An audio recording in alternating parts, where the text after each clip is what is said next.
Good morning. Today is Monday, March 9th, and this is the ADM Investor Services Weekly Market Kickoff. Please note that the views and opinions expressed here today are solely those of our guests and should not be construed as the views or opinions of ADM Investor Services or ADM. Today's guests are Steve Freed, Vice President of Grain Research at ADMIS, and Alan Bush, ADM Investor Services Senior Financial Economist. Alan, let's start with the financial markets this morning. Okay. The Federal Reserve lowered its Fed funds rate by 50 basis points on March 3rd, which was between regularly scheduled meetings. What does this mean for the scheduled Wednesday, March 18th policy meeting? Well, basically it means nothing. They are free to do whatever they want at the upcoming meeting on Wednesday. And the last time they had an intermeeting policy change was all the way back to October of 2008. So the Fed can do anything they want, and there's some strong probabilities that they will be cutting rates again. The global economy will slow because of the effects of the coronavirus, and central banks will be forced to substantially add more accommodation. What are the probabilities of Fed fund rate cut this week? Very, very high.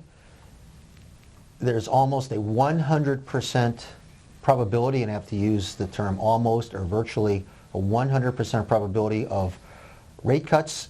Could be in the range of between 75 and 100 basis points. That would take the Fed funds rate down to 0 to 25 basis points. That's how serious things are. And some might argue that stock futures are too volatile to trade right now. What are the best markets to focus on right now? Well, that's absolutely true. The stock index futures are too volatile and are likely to stay that way for quite some time. I continue to believe it's the flight to quality vehicles that offer the most opportunity. That would be the gold market, which today just made a new 7-year high. The yen, which is considered to be a flight to quality vehicle, which is at its highest level in over a year.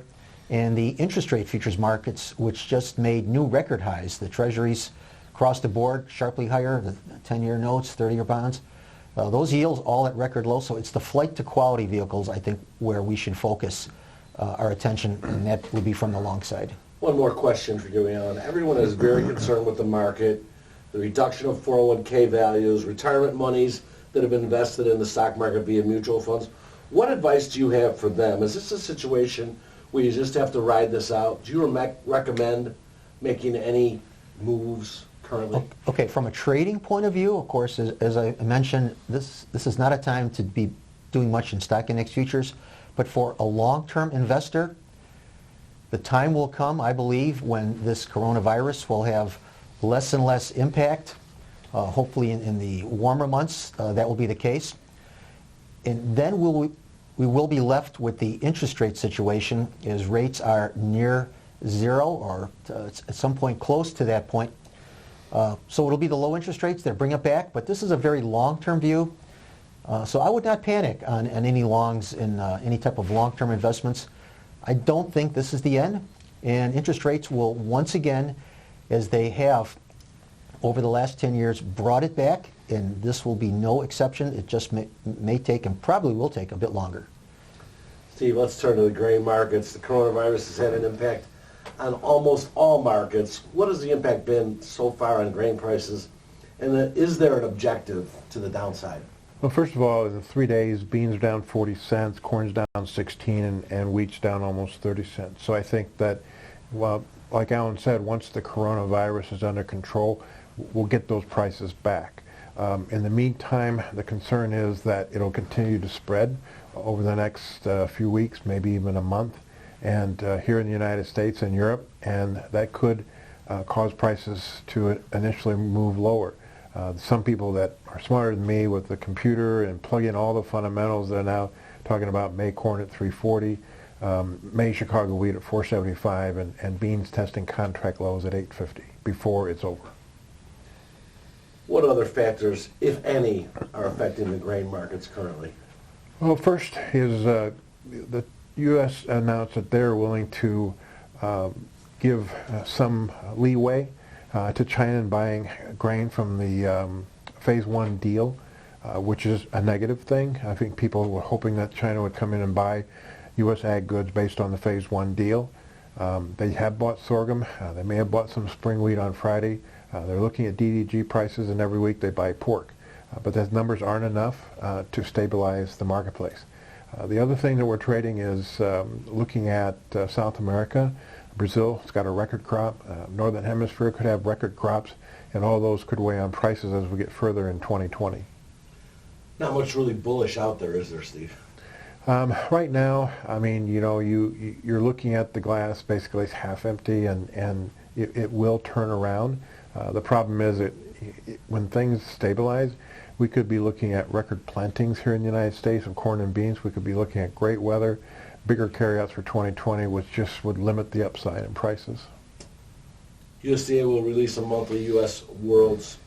and world supply demand report tomorrow. What are the expectations for this report? Well, on one hand, it should be a nothing report. The average guess is very little changes in the numbers. But on the other hand, every USDA report has been volatile.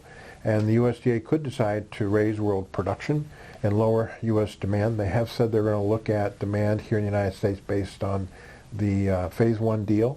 And they also might even plug in something on the coronavirus. 40% of all the meat that's consumed in this country is in restaurants. And so what if people don't go to the restaurants? And you can see how the impact that has on the corn, on the cattle market. And without China buying a lot of pork, the impact it's had on the pork market. So all these things are kind of bundled together in a bearish bias until the virus is under control.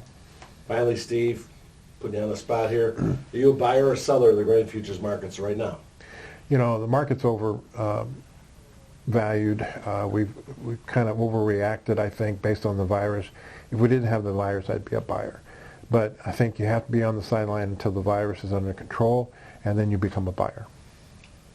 Thank you both. Remember, the views and opinions expressed today on this video are solely those of our guests and should not be construed as the views or opinions of ADM Investor Services or ADM. If you'd like more information about our brokerage services, would like to speak to one of our experts about managing your risks, or would like to open a trading account, please visit www.admis.com.